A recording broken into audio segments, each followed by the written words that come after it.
Well, welcome into a fresh new hour of CBS Sports HQ, brought to you by the Capital One Spark Cash Plus card. What could unlimited 2% cash back do for your business? What's in your wallet? I'm Jordan Giorgio alongside Jeremy St. Louis. We are 100 days away from the Super Bowl. Oh, yeah. But just 4 days away from the NFL trade deadline. That's true. A team who made the first trade of the season just a couple weeks ago was finally reaping the benefits of that on Thursday Night Football. Yeah, of course, talking about those New York Jets. Traded for wide receiver Davante Adams 2 weeks ago, and last night, Adams burst through 7 catches for 91 yards and a touchdown to lead the Jets to that win over Houston.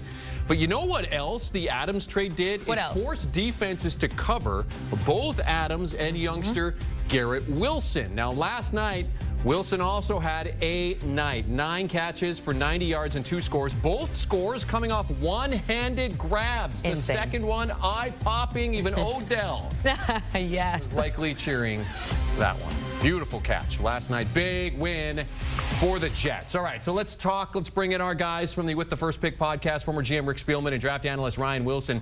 It's not how you start, gentlemen. It's how you finish. And granted, the Texans are not themselves right now, but you can only beat the teams that are put in front of you. So, Ryan, did Garrett Wilson save the Jets' playoff hopes with that performance last night?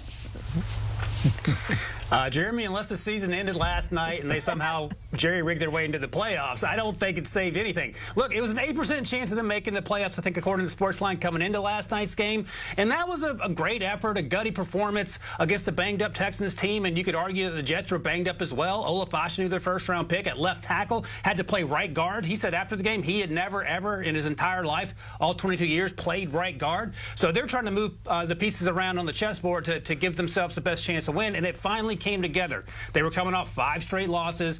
But I think it does show something, and you touched on it, Jeremy. This is what the Jets were hoping when they traded for Davante Adams, to open things up for Garrett Wilson. And Garrett Wilson had one of his most explosive games that I can remember in the NFL. Certainly it felt like him catching passes from C.J. Stroud when they were both at Ohio State. So this is a good sign, but I don't know if it solves all that ills this team, because the bigger issue for me, aside from the injuries and the lack of offensive consistency, is that the defense is banged up and the defense doesn't look anything like it did last year or the year before. And I think down the stretch, you're going to need both sides of the ball playing well. So, look, if this was their Super Bowl, congratulations, you got the Lombardi Trophy. We're at the halfway point, and they're still underwater in terms of being under 500.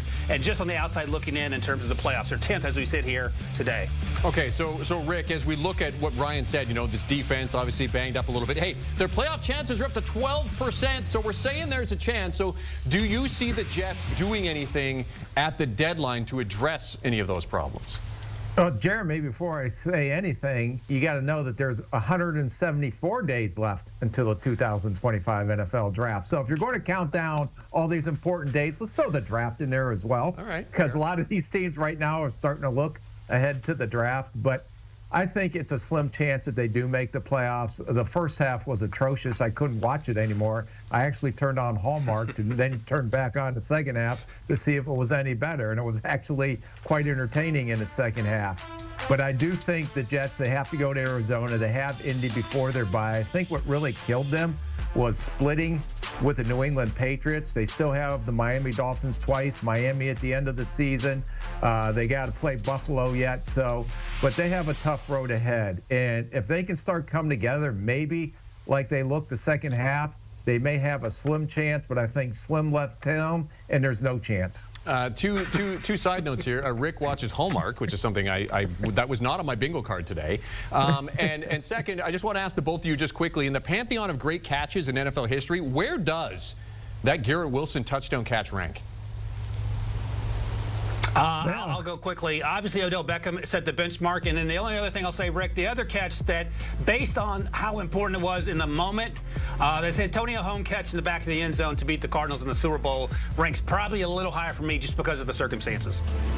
Yeah, and I'm going to go with Stephon Diggs' catch in the Minneapolis Miracle. So I'm going to be biased that way as well. So, yeah, it was a great catch, and put it up with Odell Beckham Jr.'s catches, but I'm going to stick to my guns and go with the Minneapolis Miracle and the catch that Stephon Diggs made. What a shocker that is. Okay, let's dig into some other games coming up this week, gentlemen, starting with the 3-4 Cowboys in Atlanta to face the 5-3 Falcons. We learned this week that Micah Parsons not quite ready to return as of yet. They're off to their worst start since 2020, Ryan. Where is their hope for Cowboys fans? Jeremy, that immediately evokes the phrase, hope is not a plan, but that feels like what the Cowboys are banking on. Look, it's good to see Trevon Diggs and the beat reporter make amends and share some nuts to make up for what happened at the end of the San Francisco game, but I think the overarching storyline for what's going on in Dallas is it starts with a guy at the top, Jerry Jones, and some of the decisions he's made and not made that have cost this team. They still need help at running back. They're struggling to move the ball consistently. I don't think Dak Prescott is necessarily the problem. The defense hasn't been great consistently week in and week out, so that's also a concern. And you look at the roster and you're wondering why this isn't coming together. And, you know, you can point the finger where you want to. So I don't know if anything's going to magically change. And you talk about the Falcons. I think Kirk Cousins is getting better each and every week coming off that Achilles injury, sort of following the same path as Aaron Rodgers, getting a little bit better, a little bit more mobile each and every week. Kirk Cousins has played better than Aaron Rodgers this season. And I think the Falcons, if they can make incremental improvements on defense, that offense can be explosive, and we've seen that. So I feel better, much better about the Falcons right now than I did the Cowboys. And I'll mention this quickly, Jeremy. Yesterday, Rick and I did a mock draft on the old podcast, and I think Rick had the Cowboys taking edge rusher Abdul Carter out of Penn State, just like Micah Parsons, and that's someone they could use tomorrow. So that's something to look forward to as we get through this draft process as well. And Rick, you heard Ryan refer to the running game there. We saw Dalvin Cook for a cup of coffee, and then he's back to the practice squad. So if you're the Cowboys, you're the general manager, what are you trying to do on deadline day, if anything? Well, I don't think they're going to do anything, but we talked about this in some previous shows. I would try to make a run at Chuba Hubbard, the running back down at Carolina. He's in the last year of his rookie deal, so it's affordable. He's had close to 700 yards in total yards from scrimmage. It doesn't help their defense. Their defense is last in red zone, 31st in points given up, 31st in rushing yards. So their defense is not playing very well. And the only playmakers they have on offense right now are CeeDee Lamb and Dak Prescott. And all the opposing defenses has to do is game plan to take those two out. They have nowhere else to go. So I think by an addition of a running back like a Chuba Hubbard, whether Carolina would move him or not, I think would be a great fit for the Dallas Cowboys. All right, in Cincinnati, the 3-5 Bengals welcome the 2-6 Raiders, who have dropped 4 straight games. Ryan, since these 3 wins have all come against teams that are not great, and the Raiders are not great, given how their schedule kind of plays out, is this game actually sneaky important for them in terms of their playoff hopes here? Oh, no, it's not sneaky at all. It is very important. From here on out, every game is very important for the Bengals. And Joe Burrow has to sit up on the when he gives the press conference post-game after usually a loss, he has to explain that we're not playing very well, but I think we still have a chance. And they do have a chance because of Joe Burrow, Jamar Chase, Lester T. Higgins. The defense has been MIA for much of the season, and that's been in large part the concern. But the offense has also sputtered at times, which is hard to figure out because of the playmakers they have there. The offensive line has been historically uneven, I'll call it, in the Joe Burrow era. They've tried to fix it, but it hasn't worked. So I think they always have a chance because of the quarterback and the wide receiver. But if the defense doesn't start playing better, none of that matters. And in case you're wondering, Jeremy, speaking of that defense, in our mock draft yesterday, Rick had the Bengals taking Kenneth Grant, the defensive tackle out of Michigan. Again, another player, if they flew him into Cincinnati, would help immediately because of the struggles they're having there in the middle of that defense. When it comes to this Bengals team here and what they could do at the deadline, I mean, you look at a guy like T. Higgins, Rick, this is a guy that was, trade talk in the offseason. If things don't go their way in this game, I mean, is that a piece that the Bengals could look at moving within the next 4 days?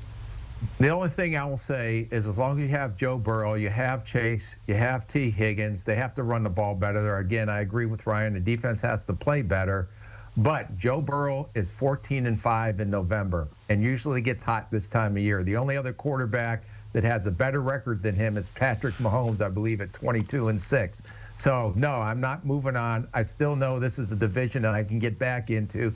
Cleveland has struggled.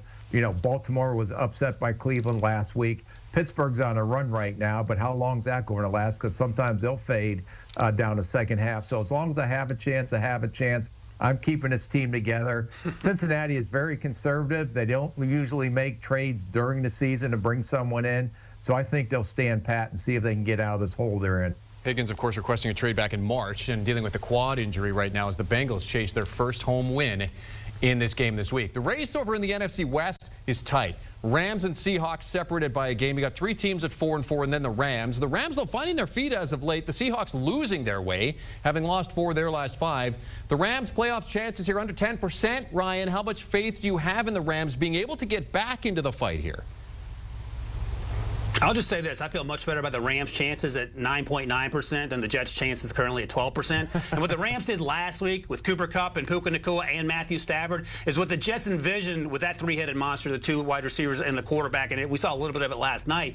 But look, here's the thing. I trust Sean McVay. I'll tell you what else I trust outside of the playmakers on offense. That young defense gets after it, especially the front 7. Rick and I have talked about Jared Verse, their first-round pick, several times on the podcast. Braden Fisk, their second-round pick, has also been really good in the tier of the defense, and their second-year players, Kobe Turner and Byron Young, have been dominant at times. So again, we talk about some of these teams like the Bengals that need a defense. That's not the issue, at least in the front 7 with the Rams. The issue is staying healthy, and they have a running game in Kyren Williams, and I think we've seen some of that work out in terms of success there. So I like this team's chances a lot, even at 3-4. And that division is actually pretty wide open in large part, Jeremy, because of the injuries among all the teams in that division. So I feel much better about where they're sitting right now than even the Bengals and the Jets.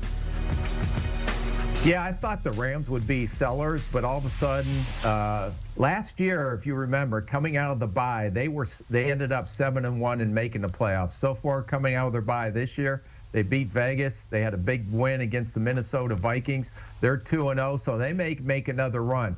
When you have Cooper Kupp and you have Kyren Williams and you have Puka Nacua, that gives you a chance to have a chance every week, and that's why they made the run last year. I think the defense is starting to get better. I think they do have to play the run a little bit, but when you have the leading team is the Arizona Cardinals at 4-4, you got a big game in Seattle who's 4-4.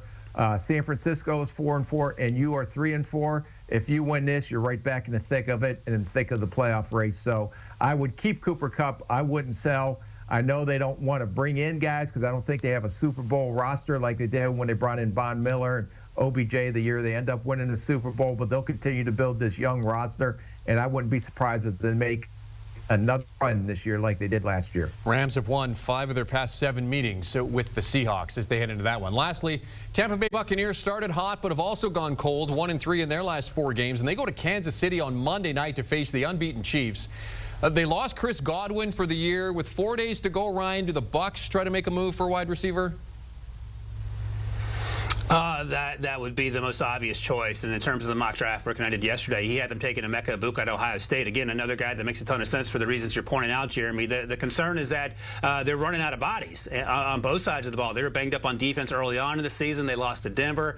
Offensively, they're losing all their playmakers. They got Rachaad White back. The running game has looked pretty good with the young guys, Bucky Irvin and Sean and the young man out of Sean Tucker, out of Syracuse. So that's less of a concern. But the other issue is that Baker Mayfield hasn't exactly played great too. He's been turning the ball over a lot in recent games, and I love Baker Mayfield. I think he's a perfect fit in Tampa and fits what they want to do and has played some really good football. But when you run out of players, it's hard to make plays, and I think that's where they currently find themselves. So I would imagine Rick would agree. I would be interested in finding a wide receiver. I don't know if that one fix is going to turn around your season because you've lost so many guys so far. Not so fast there, Mr. Wilson. I think they're going to be right in the thick of this. Now, I understand that they lost 2 games to Atlanta, so that puts them in a pretty big hole. But they're right in the thick of it. As you said, Baker Mayfield is having, in my opinion, his best season of his career. 21 touchdown passes, which leads the NFL, and I do agree he needs to cut down on the turnover portion of it. They're running the ball a lot better. Hopefully they're getting a little bit better on defense. And I think they could still make a run of it. I always thought that Cooper Kupp would be an ideal fit, especially if the Rams were willing to move him and take on some of that salary. Now, we just talked about previously that I think Cooper will stay Kupp in L.A. because of what they're doing, but I would still look for a veteran receiver to come in and help. Otten, Shepard, and the rookie McMillan filled in admirably last week, and Otten had a career day. But that's not enough to carry this team to the playoffs. So go out and get another vet receiver that can help you. Here's a good stat, too, for Bucs fans. The last 3 7-0 teams to play on Monday Night Football all lost as they go to Kansas City for Monday. Former GM Rick Spielman, NFL analyst Ryan Wilson getting into playoff chances and potential trade moves as the trade deadline sits 4 days away. For more from these two guys, brilliant podcast with the first pick. The latest episode, you heard Ryan talk about it, a first round full mock of the 2025 draft. Download and follow with the first pick wherever you get your podcasts, or scan that QR code. Listen to that latest episode right now.